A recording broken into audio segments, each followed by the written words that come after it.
dear students, welcome to my channel Compass with Lens। कैसे हैं आप सब लोग? I hope you all are very best. और आपके एग्ज़ाम्स वगैरह भी बहुत अच्छे हो जा रहे होंगे, आपके फुल मार्क्स भी आ रहे होंगे और आपको मेरे चैनल की वजह से काफ़ी हेल्प भी मिल पा रही होगी लेसन को समझने में और क्वेश्चन आंसर्स को लर्न करने में। और अब आज मैं बच्चों लेकर आई हूँ क्लास 7 का आवर फॉरेस्ट चैप्टर 19 के क्वेश्चन आंसर्स, जिसमें कि फर्स्ट मैं आपको डिफाइंस बताऊंगी कि उसमें डिफाइंस कैसे करनी है। कुछ इम्पॉर्टेंट डिफाइंस हैं जो मोस्टली पूछे जाते हैं क्वेश्चंस में। फर्स्ट आ रहा है डिकम्पोजर्स। डिकम्पोजर्स मतलब होता है organism that decompose the body. Organism जो डेड प्लांट्स और एनिमल्स की बॉडी को डिकम्पोज करने का काम करते हैं, यानी उन्हें ख़त्म करने का काम करते हैं नेचुरल प्रोसेस से।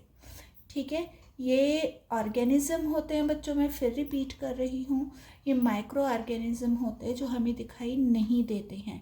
और ये जब कोई भी प्लांट या कोई एनिमल डेड हो जाता है तो उन्हीं प्लांट्स को और एनिमल्स को वो अपने आप उनको खाकर उसे डिकम्पोज करने का काम करते हैं। जैसे कई बार आपने देखा होगा, आपको कहीं पर अपने ही घर में गमलों में या कहीं रोड की साइड पर घर के बाहर कुछ प्लांट्स पड़े हुए दिखते हैं, या कोई माउस हो गया या कोई छोटा छोटा सा एनिमल हो गया, कॉकरोचेस वगैरह हो गए, तो वो कुछ टाइम बाद अपने आप ही ख़त्म हो जाते हैं, अपने आप ही वो मिट्टी में मिल जाते हैं। तो वो क्या काम होता है, वो ऑर्गेनिज्म का काम होता है जो कि उन्हें डिकम्पोज करते हैं, यानी धीरे धीरे वो ख़त्म करने का काम करते हैं और उसके बाद में return nutrients to the soil. और जहाँ पर वो पड़े होते हैं उस सॉइल में वो उसको न्यूट्रिएंट्स देने का काम करते हैं, यानी जो सॉइल होती है वो बहुत ज़्यादा फर्टाइल बन जाती है इनकी वजह से। आई होप आपको ये समझ आ गया होगा पॉइंट। अगर कोई डाउट हो तो प्लीज़ मुझसे कमेंट बॉक्स में ज़रूर पूछिएगा। नेक्स्ट आता है ऑटोट्रॉप्स। ऑटोट्रॉप्स होता है ऑर्गेनिज्म यानी green plants that can make their own food. वो वाले ऑर्गेनिज्म, अब ये ऑर्गेनिज्म में बच्चों मैंने पहले की अपनी वीडियोस में भी रिपीट किया था कि इसमें दुनिया का हर प्राणी आ जाता है, हर माइक्रो ऑर्गेनिज्म आ जाता है, जिन्हें हम अपनी आँखों से देख सकते हैं और जिन्हें हम नहीं भी देख सकते, जिन्हें देखने के लिए हमें माइक्रोस्कोप की ज़रूरत पड़ती है और कई बार बहुत पावरफुल माइक्रोस्कोप की ज़रूरत पड़ती है, क्योंकि वो ऑर्डिनरी माइक्रोस्कोप से भी नहीं दिखाई देते हैं। तो वो ग्रीन प्लांट्स जो अपना फूड खुद बनाते हैं उन्हें ऑटोट्रॉप्स कहते हैं। जैसे कि जो भी हमारे आसपास में पेड़ पौधे होते हैं वो सब ग्रीन प्लांट्स होते हैं। ग्रीन जिनके कलर्स होते हैं पत्तों के, वो अपना फूड खुद बनाते हैं फोटोसिंथेसिस के प्रोसेस से। लेकिन बहुत से प्लांट्स ऐसे होते हैं जो अपना फूड खुद नहीं बनाते हैं, जबकि वो ग्रीन भी होते हैं फिर भी वो नहीं बनाते। तो इस तरीके के भी प्लांट्स होते हैं बच्चों। नेक्स्ट आता है heterotrophs. Organism that depend on plants for their food. वो ऑर्गेनिज्म जो प्लांट्स पर अपने फूड के लिए डिपेंड करते हैं, वो उन्हें हेट्रोट्रॉप्स कहा जाता है। अब यहाँ पर डिफाइंस तो हमारे हो चुके हैं, जो इम्पॉर्टेंट थे वो मैंने आपको करा दिया है। नेक्स्ट हम लेकर आते हैं short answer type questions. Let's start short answer type questions. इसमें फर्स्ट क्वेश्चन आ रहा है, why it is dark inside a forest. जब भी कोई घना जंगल होता है वहाँ पे अंदर की साइड में अंधेरा क्यों होता है। अब जंगल में तो हम जाते नहीं हैं तो हमें तो पता नहीं होगा, लेकिन हमने कहाँ देखा है, मूवीज़ में, टीवी में, कार्टून फिल्म्स में हमने अक्सर जंगल को देखा है जहाँ पे कुछ सीन्स होते हैं जो बहुत घने जंगल होते हैं और जहाँ पे अंधेरा होता है। तो वही क्वेश्चन आ रहा है कि जंगल में अंदर अंधेरा क्यों होता है। क्लियर हो गया होगा आपको क्वेश्चन। तो आंसर आता है the thick covering of leaves like a roof. अब वहाँ पे चारों तरफ फॉरेस्ट में क्या होता है, फॉरेस्ट में ना कोई घर होता है, ना कोई बिल्डिंग होती है, ना व्हीकल होता है, कुछ नहीं होता। क्या होता है, केवल ऊंचे ऊंचे छोटे बड़े हर तरीके के पेड़ पौधे होते हैं। ठीक है। अब उनकी जहाँ पे पेड़ ही पेड़ होते हैं तो उनकी जो लीव्स होंगी वो चारों तरफ फैली हुई होंगी, चारों तरफ फैली हुई होंगी तो वहाँ पर एक कवर की तरह से यानी छत की तरह से बन जाएगा। जैसा कि आपको पिक्चर में दिखाई दे रहा होगा कि कैसे लीव्स ने एक छत की तरह से यानी रूफ की तरह से बना लिया, नोन एज कैनोपी, जिसे कैनोपी बोला जाता है। कैनोपी कुछ बच्चों को वर्ड पता होगा, छज्जा भी बोलते हैं, या आगे जो हमारे छत के आगे निकला हुआ पार्ट होता है उसको कैनोपी कहा जाता है। आपको बाकी पिक्चर के थ्रू पता चल गया होगा बच्चों। हार्डली अलाउज एनी सनलाइट, जब जहाँ पे कैनोपी बन जाती है यानी जहाँ पे छज्जा आ जाता है या जहाँ पे कवर हो गई कुछ चीज़, तो वहाँ पे सन की रेज तो नीचे आ ही नहीं पाएंगी।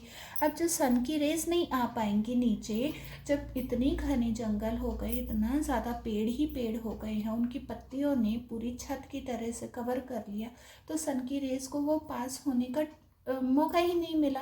अब वो पास नहीं हो पा रहे तो वो ज़मीन तक भी नहीं आ पा रहे, तो क्या हो गया, जंगल में अंधेरा हो गया। तो वही बोल रहा है hardly allows any sunlight to come in. ठीक है, thus it is quite dark, और इसी वजह से वहाँ बहुत ज़्यादा अंधेरा होता है थिक फॉरेस्ट में। कहीं कहीं पर पेड़ कम होते हैं तो वो पेड़ों के बीच में से होती हुई सनलाइट आती है, लेकिन जहाँ घने पेड़ होते हैं वहाँ सनलाइट नहीं पहुँच पाती है। आपकी बुक में भी इस चीज़ के लिए पिक्चर दे रखी है, जब मैं बुक में आपको डिस्क्राइब करवाऊँगी तो उसमें आपको क्लियर हो जाएगा। नेक्स्ट क्वेश्चन आता है, in an area in which a forest was cut to make a city. अब कुछ एरिया होते हैं फॉरेस्ट को काट दिया जाता है सिटी बनाने के लिए। It was found that the water table went down. अब वहाँ पर पता चलता है कि वाटर टेबल जो होता है यानी पानी जो होता है, पानी का लेवल जो होता है वो कम हो गया है। What could be the reason for this, इसका क्या रीज़न है जो वहाँ पे जहाँ पे फॉरेस्ट को कट किया गया है सिटी बनाने के लिए वहाँ का वाटर लेवल कम हो गया। वाटर लेवल और वाटर टेबल एक ही चीज़ है। Now come to the answer. और यहाँ थोड़ा सा प्रॉब्लम होगी बच्चों, यहाँ पर मेरा थोड़ा ख़राब हो गया था राइटिंग में, क्योंकि बच्चों की बहुत ज़्यादा डिमांड आ रही थी, तो मैंने बहुत जल्दबाजी में इन क्वेश्चन आंसर्स के सेशन को बनाया, तो कुछ मेरा पानी उस टाइम पर थोड़ा गिर गया, तो मैंने फिर भी उसे क्लीन करने की कोशिश नहीं करी, नया बनाने की कोशिश नहीं करी, क्योंकि उसमें मेरा बहुत टाइम वेस्ट होता। तो हम इसी में पढ़ते हैं, when a city is made in a place of forest, जब किसी फॉरेस्ट की जगह पर कोई सिटी बना दी जाती है, जो कि यूजुअली आजकल हो रहा है, चारों तरफ से घने जंगलों को काट दिया जाता है और वहाँ पे नई नई बिल्डिंग्स नई नई सिटीज़ बसा दी जाती हैं, नए नए ब्रिजेस आ जाते हैं, मेट्रोज आ जाती हैं, तो ये वाटर टेबल नीचे चला जाता है यानी लेवल कम हो जाता है पानी का। Because people need water for drinking, क्योंकि सिटी में लोग रहेंगे, अब लोग सिटी में रहेंगे, अब जंगलों में तो कोई नहीं रहता, जंगल में तो केवल इंसान रहते हैं, नहीं जानवर रहते हैं। अब जंगलों में तो कोई नहीं रहता, जंगलों में तो केवल एनिमल्स रहते हैं, कोई इंसान तो रहेगा नहीं। अब सिटी में जब लोग रहेंगे तो उन्हें पानी पीने के लिए भी चाहिए, कुकिंग, क्लीनिंग, वॉशिंग सब के लिए चाहिए, और इसके अलावा और भी बहुत सारे काम होते हैं जिनके लिए पानी चाहिए। कुछ लोग तो अपनी कार को, व्हीकल को धोने के लिए पानी चाहिए होता है, कुछ घरों की धुलाई करने के लिए पानी चाहिए होता है, जिसमें कि पानी बहुत वेस्ट होता है। प्लांट्स में पानी डालते हैं तो पानी डालते ही रह जाते हैं कि प्लांट्स का पानी बाहर निकलने लगता है, तो उसकी वजह से क्या होता है, पानी वेस्ट होता है और लेवल कम होना शुरू हो जाता है। More construction of houses is needed which uses a lot of water। अब जब सिटी बसाएंगे, सिटी बनाएंगे तो घर भी बनेंगे, बड़ी बड़ी बिल्डिंग अपार्टमेंट्स भी बनेंगे, तो उनको बनाने के लिए बहुत ज़्यादा पानी की ज़रूरत पड़ती है, तो वहाँ पर भी पानी यूज़ हो रहा है। मोस्टली ग्राउंड वाटर, जो कि ग्राउंड वाटर से ही मिलता है। ठीक है। Again increase in build up area and reduction in open area causes a decrease in the seepage of water. अब यहाँ पर क्या हो रहा है, बिल्डअप तो हो रहा है एरिया और पानी ओपन एरिया कम होता चला जा रहा है, यानी खुला मैदान तो कम होता चला गया और बिल्डिंग बनती चली गई, जिसकी वजह से पानी का जो सीपेज है, जो मिट्टी के अंदर पानी सोखा जाता है बारिश की वजह से, तो वो लेवल कम हो गया, डिक्रीज हो गया और इसकी वजह से वाटर टेबल का लेवल भी कम हो जाता है। और आपने अक्सर सुना होगा बहुत से बच्चों ने कि घरों में बोरिंग होती है, बिल्डिंग्स में बोरिंग होती है। तो बोरिंग किस वजह से होती है, बोरिंग इसी वजह से होती है जब पानी का लेवल कम हो जाता है तो वो उसको मशीन के थ्रू बहुत गहराई में जाकर पानी ऊपर खींच के लाता है वो बोरिंग, तो वो यूज़ में आने लगा। अब उसकी वजह से भी वाटर लेवल और कम होता चला जा रहा है। आई होप आपको ये भी क्लियर हो गया होगा। थोड़ा मैंने डिटेल में बताया, जिससे कि कुछ बच्चों को अगर नहीं पता है तो मैंने उनको क्लियर करने की पूरी कोशिश करी है। और मुझे बताइएगा अगर आप लोगों को क्लियर हो गया है कमेंट बॉक्स में, ठीक है। और जो नए हैं वो तो सबको सब्सक्राइब करना होगा, तो जल्दी जल्दी से सब्सक्राइब कर दीजिए चैनल और लाइक का बटन तो ज़रूर दबा दीजिए और ज़्यादा से ज़्यादा अपने ग्रुप्स में, अपने स्कूल ग्रुप्स में, फ्रेंड्स के ग्रुप्स में, अपने रिलेटिव्स फ्रेंड्स में सबको शेयर कर दीजिए। चलिए बच्चों, नेक्स्ट क्वेश्चन हम लेते हैं। Name 5 products that we get from forest. ये तो बच्चों वाला क्वेश्चन ही हो गया कि फॉरेस्ट से हमें क्या क्या 5 प्रोडक्ट्स मिलते हैं उनके बारे में बताना है। तो 5 products that we get from forest are timber यानी लकड़ी, वुड पल्प जिससे कि पेपर बनाया जाता है, जो भी पेपर हम यूज़ करते हैं वो वुड पेपर का ही होता है बेटा, उसमें वुड पल्प यूज़ होता है। कई बार हम रफ़ कॉपी यूज़ करते हैं और उसमें आप ध्यान से देखेंगे तो कहीं कहीं पर आपको लकड़ी का छोटा छोटा सा पार्ट दिखाई देगा, तो वो आपको क्लियर पता चल जाएगा। लेकिन आजकल तो कॉपीज़ के पेजेस भी इतने स्मूथ आने लगे हैं कि वो नहीं पता चलता कि ये वुड से बना है, बट अगेन वुड पल्प से ही पेपर। टर्पेंटाइन, लैटेक्स, लैटेक्स होता है बच्चों जो रबर मैन्युफैक्चर करी जाती है, रबर बनाई जाती है। और रिजिन, रिजिन होता है। टर्पेंटाइन, टर्पेंटाइन बच्चों होता है, ये ऑयल होता है जिसे कि हिंदी में तारपीन का तेल बोला जाता है। ये मोस्टली बहुत गर्म ऑयल होता है और यूजुअली जैसे लोहा होता है, आयरन होता है, उसमें जैम लग जाता है या कहीं पर हमने जैसे मशीन जाम हो जाती है, सिलाई मशीन हो गई, स्कूटर साइकिल हो गई, कहीं भी इस तरीके की जब मशीनरीज हो जाती हैं तो उसमें मशीन ऑयल होता है। मशीन ऑयल आपने घरों में देखा होगा कि आपकी मदर भी मशीन में ऑयल डालती होंगी, ग्रीस करती होंगी जैसे बोला जाता है। कई बार हमारे डोर जाम हो जाते हैं, आवाज़ आने लगती है, तो वहाँ पर भी ऑयलिंग करी जाती है, तो ये वही ऑयल होता है बच्चों। अब नेक्स्ट आता है लेटेक्स, ये रबर होता है जो रबर बनाने के काम होता है। ये जो लेटेक्स होता है ये एक तरीके का रबर ही मटेरियल होता है जिससे कि रबर बनने का काम बनता है। जैसे टायर होते हैं, व्हील्स होते हैं, ये सब उससे बनते हैं। एंड रेजिन, रेजिन होता है जो गोंद होता है, इसे हिंदी में बोलते हैं गोंद। कई बार ये हम जो ग्लू यूज़ करते हैं तो वो भी पेड़ों से मिलता है, जो हम गोंद है फेविकोल टाइप का होता है वो भी हम इससे यूज़ करते हैं। दूसरा एक गोंद आता है जो हम खाने के काम में लेते हैं, खाने के काम में विंटर्स में गोंद के लड्डू बनते हैं।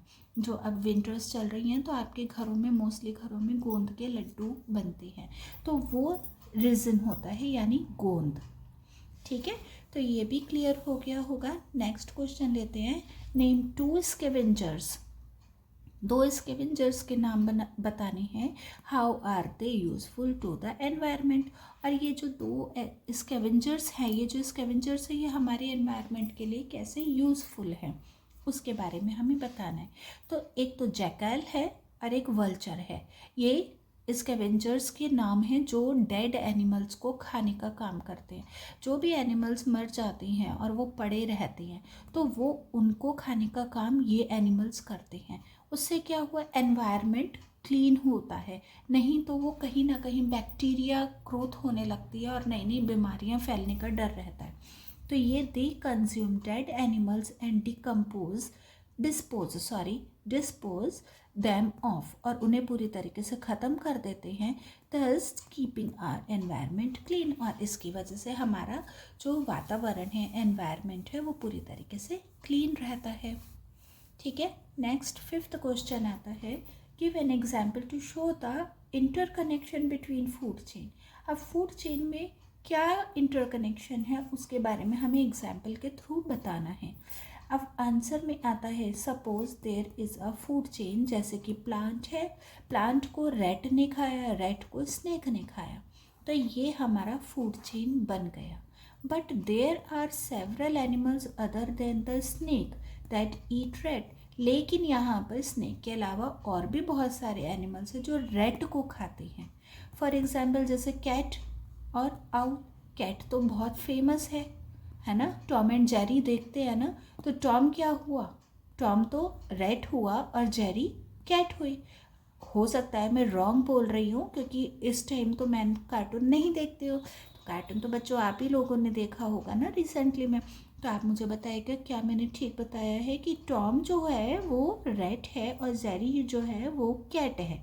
ठीक है, तो यहाँ पर इसमें क्या बोल रहे हैं, स्नेक ने रैट को खाया, तो लेकिन उसके अलावा कैट भी तो रैट को खाती है और आउल भी रैट को खाता है।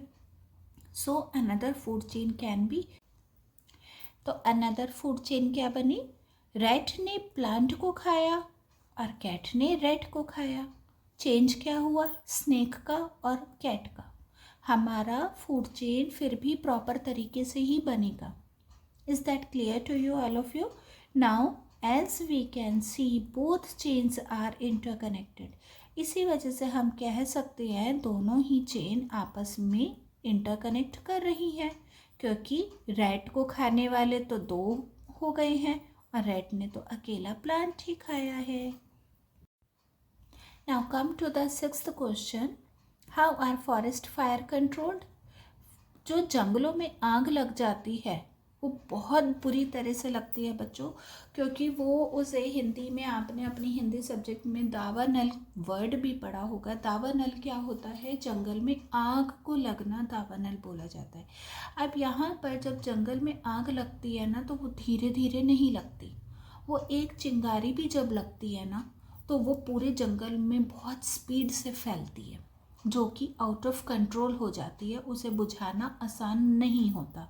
तो यही क्वेश्चन आ रहा है, how are forest fire controlled, forest fire को कैसे कंट्रोल किया जा सकता है। अब forest fire control by spraying fire extinguishing.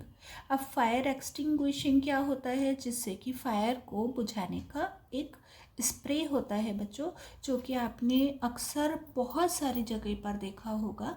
Pictures के थ्रू आपको समझ भी आ रहा होगा। मैं हर जगह पर पिक्चर लगाऊंगी जहाँ पर थोड़ा सा भी मेरे को कॉम्प्लिकेशन लगेगा। जो ये आपने अपने स्कूल्स में भी देखा होगा, हॉस्पिटल्स में या और भी बहुत सारी जगह पर होता है, ऑफिसेज वगैरह, रेलवे स्टेशन, हर जगह पर होता है कि जहाँ पे फायर एक्सटिंग्विशिंग का काम करा जाता है, स्प्रे करने का। अगर बाई चांस आग लग जाए तो कैसे स्पीडली बहुत तेज़ी से आग को बुझाया जा सकता है। सॉल्यूशन फ्रॉम एयरक्राफ्ट्स और by changing the direction of wind by using strong blowers. अब इसका मतलब क्या हुआ, जो एक्सटिंग्विशिंग हुआ है उसका स्प्रे कैसे कर रहे हैं, वो एयरक्राफ्ट के थ्रू कर रहे हैं, क्योंकि आसमान से एयरक्राफ्ट से ही ऊपर से इसको आग बुझाने वाले मटेरियल को ऊपर से छिड़काव किया जा सकता है। या फिर दूसरा एक तरीका है कि स्ट्रॉन्ग ब्लोअर्स की वजह से, स्ट्रॉन्ग ब्लोअर्स को चलाकर उसकी वजह से विंड की डायरेक्शन को चेंज कर देना। जैसे कि आग जंगल की तरफ जा रही है तो जंगल की तरफ से आग न जाके वो बाहर की तरफ जाए, जिससे कि जंगल में आग से बचा जा सके। तो वो ये 2 तरीके कंट्रोल करने के हैं आग से। What is afforestation? क्वेश्चन 7 पर आ गए हैं हम। अफॉरेस्टेशन क्या होता है? Answer, afforestation is the practice of renewing a forest by planting seeds और स्मॉल ट्रीज। नए तरीके से दोबारा से फॉरेस्ट को रिन्यू करना यानी बसाना, ठीक है। अब वो कैसे? सीडलिंग के थ्रू, प्लांट को सीडलिंग के थ्रू करा जाता है या फिर छोटे छोटे पेड़ लगा के उसे दोबारा से फॉरेस्ट बनाया जा सकता है। हर जगह पर आपने कई जगह पर देखा होगा, आपके स्कूल में भी बताते होंगे, कुछ कैंपेन्स भी चलते हैं कि पेड़ लगाओ पौधे लगाओ, पेड़ लगाओ पौधे लगाओ, इस तरीके के आपने बहुत जगह सुने पड़े होंगे। तो ये वही चीज़ होती है अफॉरेस्टेशन, नए नए प्लांट्स को दोबारा से लगाना। यहाँ पर हमारे शॉर्ट आंसर क्वेश्चंस फिनिश हो चुके हैं। अब हम लॉन्ग आंसर क्वेश्चन पर आ चुके हैं बच्चों। ये स्पीड से करने की कोशिश करते हैं। फर्स्ट क्वेश्चन है, mention 2 ways in which plants are useful to animals and 2 ways in which animals are useful to plants। ये तो बहुत अच्छा क्वेश्चन है। इसमें क्या है, हमें 2 तरीके बता रहे हैं जिसमें कि प्लांट्स एनिमल्स के लिए यूज़फुल हैं लेकिन एनिमल्स भी प्लांट्स के लिए यूज़फुल है, यानी दोनों एक दूसरे को हेल्प कर रहे हैं। जैसे हम अपनी फ्रेंड्स के साथ करते हैं ना, तो मुझे अपना खिलाएगा तो मैं तुझे अपना ये वाला पराठा खिलाऊंगा, है ना। तो मुझे ये अपना लंच खिलाएगा तो मैं तुझे अपना लंच खिलाऊंगा, ये वाला रहता है ना। तो एक दूसरे की हेल्प करते हैं। तो मुझे अपना वर्क दिखाएगा तो मैं भी तुझे अपने साथ खिलाऊंगा, ये होता है ना बच्चों। तो वही चीज़ उन्होंने क्वेश्चन में पूछा है। आंसर आ रहा है, 2 ways in which plants are useful to animals are, first, plant release oxygen, plants oxygen release करते हैं फोटोसिंथेसिस के टाइम पर। सेकेंड आ रहा है, plants provide food to all animals, plants हर एनिमल्स को फूड प्रोवाइड करते हैं इंक्लूडिंग ह्यूमन बींग, जिसमें कि केवल एनिमल्स को ही नहीं ह्यूमन बींग्स को भी प्रोवाइड करते हैं। लेकिन यहाँ पर बेसिकली एनिमल्स की ही बात हो रही है तो इसलिए एनिमल्स को ही हम पॉइंट आउट करेंगे। और यहाँ पर प्लांट्स ने तो अपना यूज़फुल दिखा दिया कि वो कैसे यूज़फुल है, कैसे हेल्प कर रहे हैं। अब आती है एनिमल्स की बारी। 2 ways in which animals are useful to plants। अब फर्स्ट आ रहा है, वो कैसे मदद कर रही हैं animals. Animals such as butterfly, honey bee और हमिंग बर्ड। हमिंग में स्पेलिंग बच्चों एक बार आप चेक कर लीजिएगा जब आप नोट करेंगे आंसर्स। HUMMING हमिंग बर्ड्स होते हैं जो अपना बहुत सुंदर सा घोंसला बनाते हैं पेड़ों पर। Bat and moth help flowers in pollination, ये सारे एनिमल्स पॉलिनेशन में, प्लांट्स की पॉलिनेशन में हेल्प करते हैं। पॉलिनेशन का चैप्टर भी जब आपने वीडियो देखी होगी तो आपको क्लियर हो गया होगा, लेकिन यहाँ मैं फिर भी आपको बता देती हूँ। पॉलिनेशन होता है, प्लांट्स तो कहीं जा नहीं सकते अपने आप को ग्रो करने के लिए, ठीक है। तो उनके जो सीड्स होते हैं वो एनिमल्स ही एक दूसरी जगह पर पहुँच जाते हैं, ठीक। तो वो पॉलिनेशन का काम करते हैं क्योंकि जब दूसरी जगह पर एनिमल्स के थ्रू पहुंचती हैं वो सीड्स तो वहाँ पर नए नए प्लांट्स ग्रो हो जाते हैं। एक तो ये हेल्प उन्होंने करी है। दूसरी हेल्प करी है animals excreta and their dead bodies add nutrients. Animals का जो एक्सक्रीटा होता है, एक्सक्रीटा मतलब वेस्ट प्रोडक्ट्स जो उनकी बॉडी का होता है, और जो डेड बॉडीज़ होती है एनिमल्स की वो सॉइल को न्यूट्रिएंट्स प्रोवाइड करती हैं। दे एक्ट एज मैन्योर, ये बहुत बढ़िया खाद का काम करती हैं। And provide minerals for plant growth, और मिनरल्स का प्रोवाइड करते हैं जिससे कि प्लांट में बहुत अच्छी ग्रोथ होती है। तो देखा बच्चों, एक हाथ दे और एक हाथ ले, ये वाला इन्होंने सिस्टम करा है, ठीक है। आपको ये क्लियर हो गया होगा। Now let's start second question, what is a food chain. Food chain क्या है और एग्जाम्पल के साथ हमें इसे एक्सप्लेन करना है। Answer, a food chain tell us who eats what in the environment. Food chain हमें यह बताता है कि इसने क्या एनवायरनमेंट में खाया। ये बहुत अच्छी पॉइंट है बच्चों जो मैंने आपको ये 3 लाइंस में पूरा क्लियर कर दिया है, और अगर आपने ये आंसर लिख दिया तो आपको फुल मार्क्स मिल सकते हैं। It shows how energy in the form of food, और ये भी शो करता है कि जो फूड खाया गया है वो उसकी जो एनर्जी है वो पास एक ऑर्गेनिज्म से दूसरे ऑर्गेनिज्म में कैसे पास हो रही है, is passed from one organism to another. अब इसे एग्जाम्पल के थ्रू समझते हैं। फॉर एग्जाम्पल, ग्रीन प्लांट्स को डियर ने खाया, यानी हिरन ने खाया, और लायन ने डियर को खा लिया। तो यहाँ पर क्या हो गया, अब फर्स्ट लाइन पर हम वापस आते हैं, इसे फिर समझते हैं। किसने क्या खाया, तो डियर ने ग्रीन प्लांट्स को खाया और लायन ने डियर को खा लिया। और सेकेंड लाइन में क्या बोल रहे हैं कि एनर्जी कैसे एक दूसरे से एक दूसरे ऑर्गेनिज्म तक पास हो रही है। तो ग्रीन प्लांट की जो एनर्जी है वो डियर में पास हुई और डियर की जो एनर्जी है वो लायन में पास हो गई। This means that green plants are eaten by deer. जो ग्रीन प्लांट्स डियर ने खाए थे उसे लायन ने खा लिया। नेक्स्ट थर्ड क्वेश्चन पर आते हैं। Explain the meaning of food web. Food web क्या होता है बच्चों, एक जाला जिसे बोला जाता है। एक दूसरे से, कभी आपने मकड़ी का जाला देखा होगा, तो वो जाला एक दूसरे से कनेक्ट रहता है, ठीक है, तो वही है, कनेक्शन दिखा रहा है। अब यहाँ पर क्वेश्चन का आंसर है there are several food chains in nature. अब नेचर में तो बहुत सारे फूड चेन हैं, क्योंकि जो हमने पीछे पढ़ा वो भी एक दो एग्जाम्पल देके, आपकी बुक में भी ज़्यादा से ज़्यादा 3 एग्जाम्पल से ज़्यादा नहीं होंगे, ठीक है। तो ये, लेकिन नेचर में तो बहुत बड़ी बड़ी फूड चेन होती हैं जो एक दूसरे से कनेक्ट हो रही हैं, that are connected to each other. A food web is a web of a number of interconnected। अब यहाँ पर ये डेफिनेशन टाइप से आ गया कि जो फूड वेब है ये एक वेब है जो कि इंटरकनेक्टेड है फूड चेन्स एक दूसरे से। जैसे एग्जाम्पल बहुत ध्यान से समझिएगा, प्लांट या फिर ग्रास। प्लांट या ग्रास को एक ग्रास हॉपर भी खाता है और एक रैट भी खाता है। ग्रास हॉपर को एक छोटी सी बर्ड भी खाती है और एक रैट को स्नेक भी खाता है, लेकिन उसी स्नेक ने उस छोटी सी बर्ड को भी खाया और ग्रास हॉपर को फ्रॉग ने खाया, तो फ्रॉग को भी स्नेक ने खा लिया। अगर आपको फिर भी थोड़ा कन्फ्यूज़न हुआ है समझने में, तो आप मेरी इन वीडियोस को जहाँ जहाँ हैं उन्हें दोबारा से 2-3 टाइम देखेंगे, सुनेंगे, समझेंगे, तो आपको पूरी तरीके से हर पॉइंट क्लियर हो जाएगा। मैंने बहुत ईजी वे में समझाया है, लेकिन थोड़ा समझने में टाइम लगता है कई बार, ठीक है बच्चों। अब यहाँ पर नेक्स्ट आता है there are animals other than the grasshopper. यहाँ पर लेकिन ग्रास हॉपर का हमने एग्जाम्पल दिया है, यहाँ पर तो और भी बहुत सारे एनिमल्स हैं जो कि प्लांट्स को खाते हैं।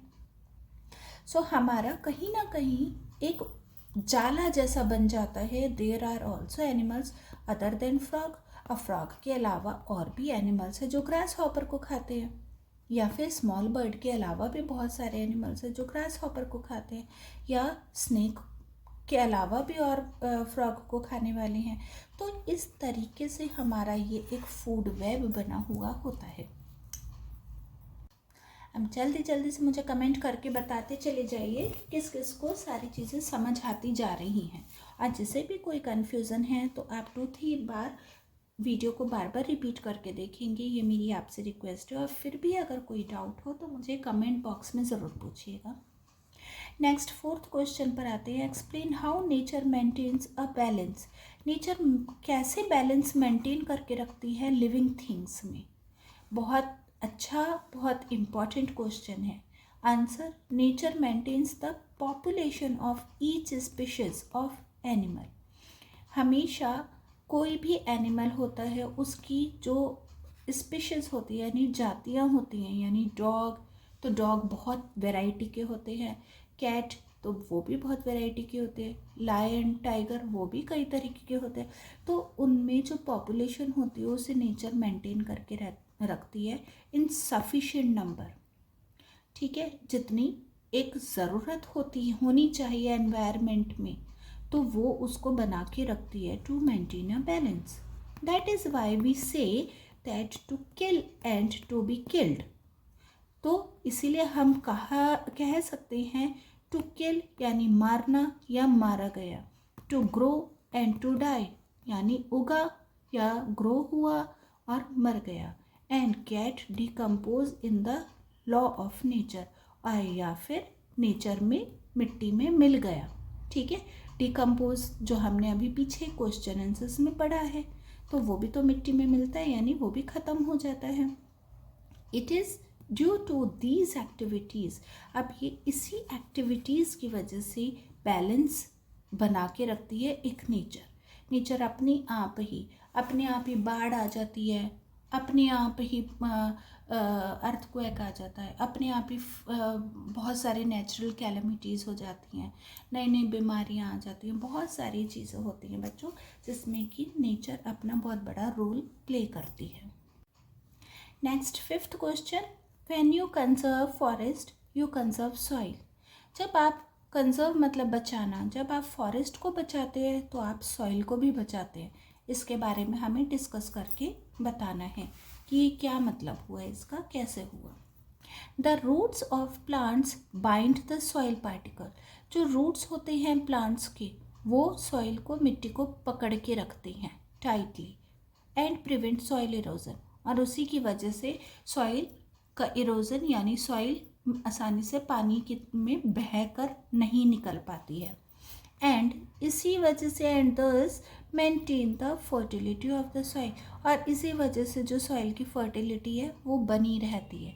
जब बहुत सारे पेड़ लगे होते हैं, वहाँ अगर बारिश आती है, बहुत ज़्यादा फ्लड भी आ जाता है, तो भी वहाँ की मिट्टी इजीली नहीं बह पाती है, क्योंकि जो पेड़ हैं उनकी उनकी रूट्स ने सॉइल पार्टिकल्स को बहुत टाइटली पकड़ के रखा होता है।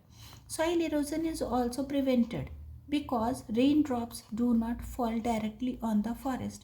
अब सॉइल इरोजन, एक तो ये रूट का हमने बताया है, और दूसरा सॉइल इरोजन प्रिवेंट कैसे होता है, जब बारिश आती है तो वो सीधा फॉरेस्ट में फ्लोर तक नहीं आ पाती, क्योंकि इतने थिक पेड़ लगे होते, इतने हैवी पेड़ लगे हुए होते हैं कि वो जैसे सनलाइट नीचे तक नहीं आ पाती, तो ऐसे ही बारिश भी नीचे नहीं आ पाएगी पूरी तरीके से। विद फुल प्रेशर, बारिश की बूंदें आएंगी, लेकिन वो उतनी प्रेशर से नहीं आएंगी जितनी प्रेशर से वो खुले मैदान में आती हैं। In this way by conserving forest, और इसी वजह से फॉरेस्ट कंजर्व होता है, वी ऑल्सो कंजर्व सॉइल, और हम सॉइल को भी कंजर्व करके रखते हैं।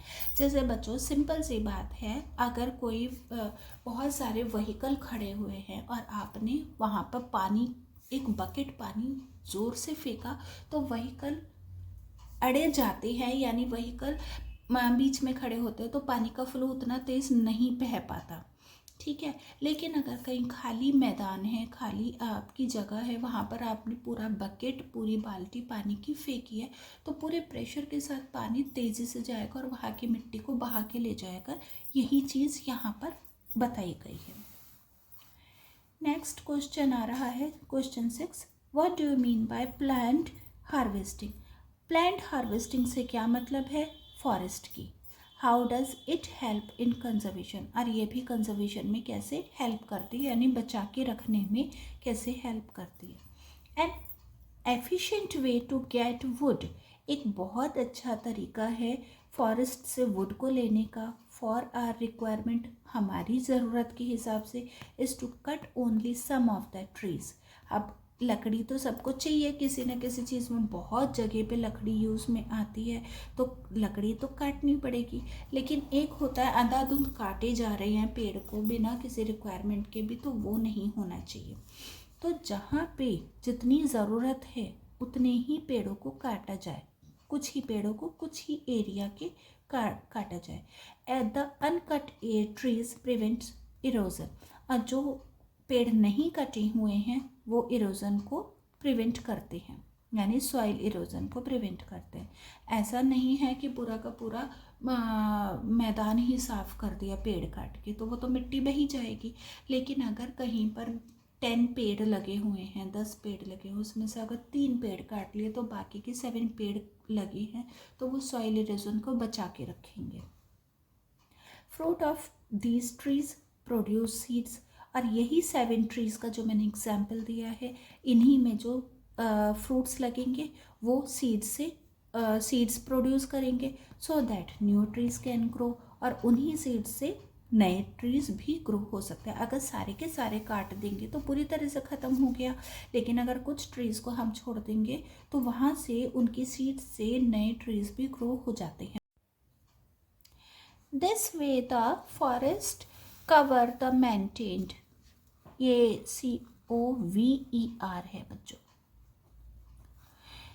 ये जो फॉरेस्ट कवर को मेंटेन करके रखता है, और in this way plant harvesting also help in conservation, और इसी तरीके से प्लांट हार्वेस्टिंग जो होता है वो कंजर्वेशन में हेल्प करता है। नेक्स्ट 7th क्वेश्चन आ रहा है, in what way are wildlife conservation, forest conservation and soil conservation related.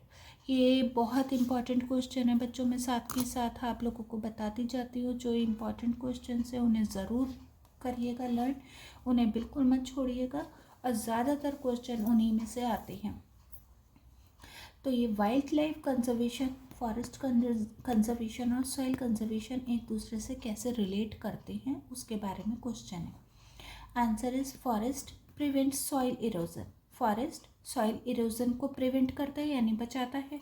Again forest provide the best habitat for wild life, forest जंगली जानवरों के लिए या जंगली वाइल्ड लाइफ के लिए एक बहुत बड़ा हैबिटेट का काम करता है, यानी जहाँ पे जंगली जानवर बहुत आराम से रह सकते हैं, निश्चिंत होकर रह सकते हैं।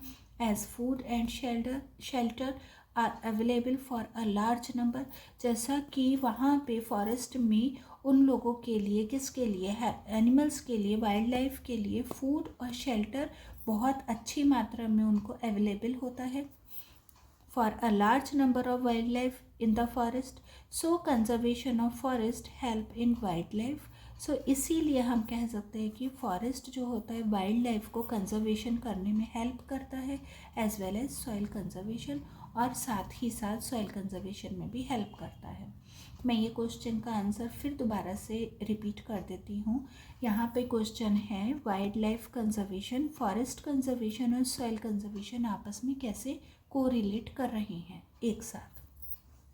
तो फॉरेस्ट सॉइल इरोजन का काम करता है, प्रिवेंट करने का काम करता है, यानी मिट्टी को बहाने से रोकता है, जिसमें कि एक फॉरेस्ट जो होता है वाइल्ड लाइफ के लिए, जंगली जानवरों के लिए एक बहुत बड़ा अच्छा हैबिटेट बनाने का काम करता है, जहाँ पे बहुत बड़ी संख्या में जो बहुत ज़्यादा वाइल्ड लाइफ एनिमल्स रहते हैं उन्हें फूड और शेल्टर भी अवेलेबल कराता है, और साथ ही साथ में वो वाइल्ड लाइफ को भी कंजर्व करने का काम करता है, क्योंकि वहाँ पर जंगली जानवर अब आराम से रह सकते हैं, और साथ में सॉइल कंजर्वेशन का भी काम करता है।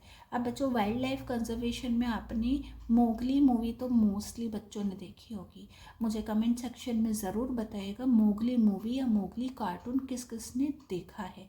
उसमें आपने देखा होगा केवल एक मोगली ही है जो एक इंसान के रूप में रहता है, लेकिन वो एनिमल की ही हैबिटेट में रहकर वैसा ही बिहेव करता है, लेकिन वहाँ पे जितने भी जंगली जानवर रहते हैं वो कितनी मस्ती में निश्चिंत होकर रहते हैं, कहीं भी घूमते फिरते हैं, कहीं भी खाते हैं, कहीं भी रहते हैं, कुछ भी है। तो वही फॉरेस्ट का काम यहाँ पर बताया गया है। ये बहुत अच्छा क्वेश्चन है बच्चों, इसे बहुत अच्छे से करिएगा। नेक्स्ट क्वेश्चन 8 पर आते हैं। List 5 ways in which forest are useful to us. वो 5 वेज हमें बताने हैं जिसमें कि फॉरेस्ट हमारे लिए यूजफुल होता है। 5 ways in which forest are useful to us, question में से ही आ गया। फर्स्ट आ रहा है prevent floods and maintain the water table. Water table बना के रखता है। वाटर टेबल कैसे बना के रखता है, क्योंकि पानी का तो वहाँ पे यूज़ ही नहीं हो रहा है। प्लांट्स को तो पानी ऊपर से आसमान से भगवान जी दे देते हैं बारिश के रूप में, और वहाँ पे कोई यूज़ ही नहीं हो रहा है। यूज़ तो सारा वेस्ट तो पानी इंसान ही करते हैं, ह्यूमन बींग से करते हैं। तो वाटर टेबल वहाँ का बहुत अच्छे लेवल का होता है और वो फ्लड से भी बचाता है। सेकंड आता है prevent soil erosion. Soil erosion से भी बचाता है, पानी मिट्टी को बहने से बचाता है मतलब। सप्लाई ऑक्सीजन, ऑक्सीजन तो बहुत बड़ी मात्रा में मिलती है, एंड एब्जॉर्ब कार्बन डाइऑक्साइड, और कार्बन डाइऑक्साइड को वो पूरी तरीके से ख़त्म कर देता है। Cool the air and increase rainfall, जो हवा है, हवा वहाँ की ठंडी रहती है। हवा ठंडी कैसे रहेगी? क्योंकि ह्यूमन बींग्स नहीं है, ह्यूमन बींग्स नहीं होने की वजह से वहाँ पर जो कार्बन डाइऑक्साइड मिल रही है वो ओनली एनिमल्स की मिल रही है, तो एनिमल्स की वो ऑब्जर्व हो जाती है, पूरी तरीके ख़त्म हो गई, तो हवा भी ठंडी रहती है। ठंडी रहने की बाद में इंक्रीज़ हो जाता है रेनफॉल में, क्योंकि ग्रीन एंड जो जहाँ पे भी ट्रीज़ होते हैं वो रेनफॉल को इंक्रीज़ करने का काम करते हैं। और फिफ्थ और लास्ट पॉइंट आ रहा है येल्ड वैल्यूएबल प्रोडक्ट्स, और बहुत बड़ी मात्रा में, येल्ड का मतलब होता है बहुत बड़ी क्वांटिटी में वैल्यूएबल प्रोडक्ट्स मिलते हैं, जैसे कि timber, wood pulp, latex, would, spices and medical plants, क्योंकि हमें मेडिकल जो मेडिसिन्स मिलती हैं, दवाइयाँ भी मिलती हैं, वो भी तो हमें प्लांट्स से मिलती हैं बच्चों। जितने मसाले होते हैं, स्पाइसेस का मतलब मसाले होते हैं, जो कुकिंग स्पाइसेस होती हैं, तो वो भी हमें यहीं से मिलते हैं, तो ये बहुत बड़ी मात्रा में हमें मिलते हैं। तो ये हमारे लिए जो फॉरेस्ट है बहुत बहुत यूज़फुल है, तो इसीलिए पेड़ों को बचा के रखना हमारा एक बहुत बड़ी रिस्पॉन्सिबिलिटी है। 9th क्वेश्चन आ रहा है, can large scale cutting down of forest have a effect on rainfall in the area? अब यहाँ पर क्वेश्चन बहुत अच्छा क्वेश्चन है ये भी, क्या फॉरेस्ट को बहुत बड़ी स्केल में काट देने पर क्या वहाँ की रेनफॉल पर इफ़ेक्ट पड़ेगा उस एरिया की जहाँ का फॉरेस्ट काटा गया है? अब उसके पीछे का रीज़न भी हमें बताना है। यस, हाँ बिल्कुल फ़र्क पड़ेगा, क्योंकि ऑक्सीजन पूरी तरीके से ख़त्म हो जाएगा और कार्बन डाइऑक्साइड ही बचेगा। Large scale cutting down of forest have an effect on rainfall in that area, या द एरिया, पूरा क्वेश्चन में से आ गया है। Plants in the forest absorb water from the soil, जो प्लांट्स हैं वो वाटर को एब्जॉर्ब करते हैं सॉइल में से, and release it into the air through transpiration, और ट्रांसपिरेशन के थ्रू वो रिलीज़ करते हैं एयर में, यानी जो पानी अपना एक्स्ट्रा वाटर होता है वो सारा बाहर निकाल देते हैं जो एयर में जैसे मॉइस्चर आता है ना, उसी को बोला गया है। This increase the amount of water vapour, और इसकी वजह से क्या होता है, वाटर वेपर एयर में बहुत ज़्यादा बढ़ जाता है और वहाँ पे क्लाउड्स की फॉर्मेशन हो जाती है, यानी बादल बनने के चांसेस हो जाते हैं। This ultimately cause an increase in rainfall, आज जब क्लाउड्स बनेंगे तो बारिश तो अपने आप ही होगी, ठीक है ना। जैसे हम देखते हैं गर्मियाँ आती हैं, गर्मियों के बाद में बहुत ज़्यादा ह्यूमिडिटी होती है, और ह्यूमिडिटी होती है तो तभी तो रेनफॉल होती है बच्चों, तभी तो क्लाउड्स बनते हैं, क्योंकि उतनी ज़्यादा समर्स में जो वाटर वेपर बना है वो उसी की वजह से क्लाउड्स बनते हैं, और उसी के बाद में वो मॉनसून आता है, यानी रेनी वेदर आ जाता है। यहाँ पर हमारे लार्ज क्वेश्चंस फिनिश हो चुके हैं, अब हमारे हॉट क्वेश्चंस स्टार्ट हो रहे हैं, जिसमें कि फर्स्ट क्वेश्चन आ रहा है, what do you think will be the consequence if all forest on the earth disappear? क्या होगा जब अर्थ पर से सारे फॉरेस्ट डिसअपेयर हो जाएंगे, यानी ख़त्म हो जाएंगे या फिर गायब हो जाएंगे? बहुत ही ख़राब, बहुत ही वियर्ड क्वेश्चन है जो कभी नहीं होना चाहिए। तो उसी का आंसर है, if all forest on the earth disappear most plants and animals would disappear. जब फॉरेस्ट ही ख़त्म हो जाएंगे अर्थ पर से, तो ज़्यादातर प्लांट्स और एनिमल्स भी ख़त्म हो जाएंगे, क्योंकि ये तो एक दूसरे पर ही डिपेंड है, ठीक है। The carbon dioxide level in the air would increase, अब कार्बन डाइऑक्साइड लेवल बहुत ज़्यादा बढ़ जाएगा, क्योंकि अगर हम ह्यूमन बींग्स ही रहेंगे तो ह्यूमन बींग्स तो कार्बन डाइऑक्साइड ही रिलीज़ करते हैं, तो जब ऑक्सीजन देने वाला ही नहीं बचेगा तो कार्बन डाइऑक्साइड ही फैलेगा पूरे में। The rain pattern would get adversely affected, और रेन पैटर्न जो होगा वो भी बुरी तरह से इफ़ेक्ट कर जाएगा।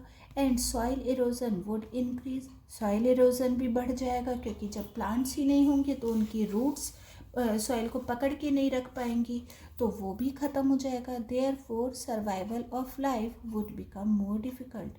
और इसी वजह से कह सकते हैं कि सर्वाइवल ऑफ लाइफ यानी लाइफ का सर्वाइव करना बहुत ज़्यादा मुश्किल हो जाएगा या पूरी तरीके से ख़त्म हो जाएगा, हम ये भी कह सकते हैं। सेकेंड क्वेश्चन आ रहा है, to conserve forest we should ban cutting down of trees completely, do you agree. अब ये मोस्ट इम्पॉर्टेंट क्वेश्चन है। ये कंजर्व, अगर फॉरेस्ट को बचाना है तो उसके लिए ट्रीज़ को पूरी तरीके से काटने से बैन करना पड़ेगा। क्या आप उस बात के लिए एग्री हैं? तो आंसर आ रहा है, banning the cutting down of trees completely is not practical. अब पूरी तरीके से ट्रीज़ को तो हम बैन नहीं कर सकते क्योंकि बहुत जगह पर हमें ट्रीज़ की ज़रूरत पड़ती है, ट्रीज़ की वुड की ज़रूरत पड़ती है, ट्रीज़ के प्रोडक्ट्स की ज़रूरत पड़ती है, तो वो तो पॉसिबल नहीं हो सकता, वो तो प्रैक्टिकल है ही नहीं possible. As we need wood for several purpose, जैसे कि हमें बहुत सारी चीज़ों के लिए वुड की ज़रूरत पड़ती है। प्लांट हार्वेस्टिंग ऑफ ट्रीज़, जो प्लांट हार्वेस्टिंग ट्रीज़ का है, जो हमने पीछे क्वेश्चन में पढ़ा था, वो बहुत अच्छा तरीका है। कुछ ही ट्रीज़ को काटा जाए और बाकी ट्रीज़ को छोड़ दिया जाए जिससे कि नए प्लांट्स या नई ट्रीज़ ग्रो हो सके, so that we get our requirement without reducing the forest cover is a practical method.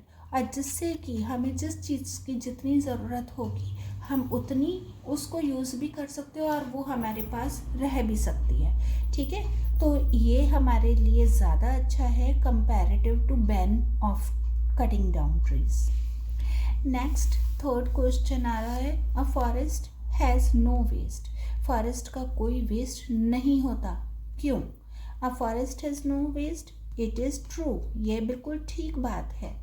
Because every bit of it is used in one or another way, क्योंकि पेड़ का यानी ट्री का हर part कहीं ना कहीं किसी न किसी चीज़ में ज़रूर यूज़ में आता है, तो कोई भी वेस्ट नहीं है part. Even the dead leaves, यहाँ तक कि जो लीव्स डेड हो जाती हैं वो भी एक डिकम्पोज यानी कंपोस्ट बनाने का काम करती हैं, यानी वो भी खाद बनाने का काम करती हैं। मैं भी अपने घर में बच्चों जो भी पेड़ वो जो प्लांट्स के सूखे पत्ते वह होते हैं या कुछ भी चीज़ होती है वो मैं फेंकती नहीं हूँ डस्टबिन में, वो मैं प्लांट्स के पॉट में ही डाल देती हूँ, जिससे कि वो वापस से बहुत अच्छा मैन्योर तैयार हो जाता है। तो इस तरह से हम कह सकते हैं कि डेड लीव्स भी वेस्ट नहीं है। नेक्स्ट फोर्थ क्वेश्चन आ रहा है, suppose in a forest the number of carnivores become more. Suppose करते हैं किसी फॉरेस्ट में कार्निवोरस का नंबर बहुत ज़्यादा बढ़ गया है, more than the herbivores, herbivores से ज़्यादा कार्निवोरस बढ़ गया है, तो उसका क्या असर रहेगा। In the number of carnivores become more than the number of herbivores, यहाँ तक क्वेश्चन में से आगे the carnivores will first eat up all the herbivores. Carnivores यानी जो फ्लैश ईटर्स एनिमल्स होते हैं तो वो सबसे पहले हर्बीवोरस को ही खा जाएंगे। ठीक है, अब जब हर्बीवोरस फिनिश हो जाएंगे तो फॉरेस्ट क्या बचेगा। वंस द हर्बीवोरस फिनिश, जब एक बार हर्बीवोरस फिनिश हो जाएंगे तो क्या होगा बच्चों, तो हमारे साथ में प्रॉब्लम यह आएगी, तो जितना जो भी फूड चेन है वो पूरी तरीके से डिस्टर्ब हो जाएगा, as transfer of food from plants to animal would not take place, जिससे कि जो एक फूड चेन बनता था प्लांट्स और एनिमल्स का वो पूरी तरीके से ख़त्म हो जाएगा। The carnivores will therefore also perish, और इस वजह से the carnivores will therefore also perish, तो कार्निवोरस को भी पूरी तरीके से भूल जाओ क्योंकि वो भी सर्वाइव नहीं कर पाएंगे। जब हर्बीवोरस ही नहीं रहेंगे तो वो किसे खाएंगे। ठीक है बच्चों, दस और एनिमल्स लाइफ वुड एंड, और इस तरह से हम कह सकते हैं कि एनिमल लाइफ पूरी तरीके से ख़त्म हो जाएगी। आई होप आपको ये सारे क्वेश्चन आंसर्स परफेक्टली समझ आए होंगे। आपको बहुत अच्छे से लर्न करना है बच्चों, ठीक है। और मैं फिर आपको बोल रही हूँ, अगर किसी को कोई पॉइंट समझ नहीं आया, कोई आंसर समझ नहीं आया, क्योंकि कुछ आंसर्स थोड़ा डिफ़िकल्ट भी हैं और उन्हें अगर आप 2-3 बार रिपीट करके वीडियो में देखेंगे तो आपको पूरी तरीके से क्लियर हो जाएगा।